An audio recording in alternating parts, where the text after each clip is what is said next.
நம்ம Indian ODI டீமோட new vice captain ஸ்ரேயஸ் ஐயர். நம்ம ரொம்ப நாளாக பேசிக்கிட்டு இருந்தோம் ஸ்ரேயஸ் ஐயருக்கு ஒழுங்கான சான்ஸ் கிடைக்க மாட்டேங்குது, அவர் அண்டர் ரேட்டடாக வச்சிருக்காங்க அப்படின்னு. பட் ஃபைனலாக அவருக்கு ஒரு வைஸ் கேப்டன்ஸ் பதவி கொடுத்துருக்காங்க ஓடிஐ டீமில். பட் ஒன்றுமே சில பேர் கில்லுக்கு பதிலாக ஸ்ரேயஸ் ஐயர் தான் ஓடிஐல கேப்டனாக போட்டுருக்கணும்னு சொல்கிறாங்க.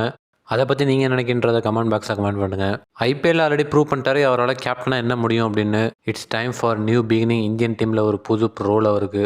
ஓடிஐயில் மட்டும் இல்லாமல் இவர் டெஸ்ட்லேயும் கன்சிடர் பண்ணாங்கன்னா ஒன்றுமே நல்லாயிருக்கும். ஸோ பார்க்கலாம் சுப்மன் கில் அண்ட் ஸ்ரேயஸ் ஐயரோட பார்ட்னர்ஷிப் எப்படி போகுது அப்படின்னு. இந்தியா வர்சஸ் ஆஸ்திரேலியா ஸ்குவாடில் ஒரு நடந்த நல்ல விஷயம் அப்படின்னா கண்டிப்பாக இதை சொல்லலாம். சாம்பியன்ஸ் ட்ராஃபி நம்ம அடிக்கிறதுக்கு one of the key player இவர் தான்.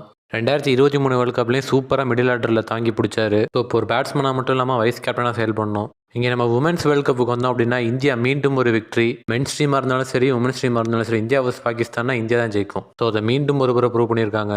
ஸோ இதெல்லாம் பற்றி நீங்கள் கமெண்ட் பாக்ஸில் கமெண்ட் பண்ணுங்கள். வீடியோ பிடிச்சிருந்துச்சுன்னா வீடியோக்குள்ளே கொடுத்து நம்ம சப்ஸ்கிரைப் பண்ணுங்கள். Thank you for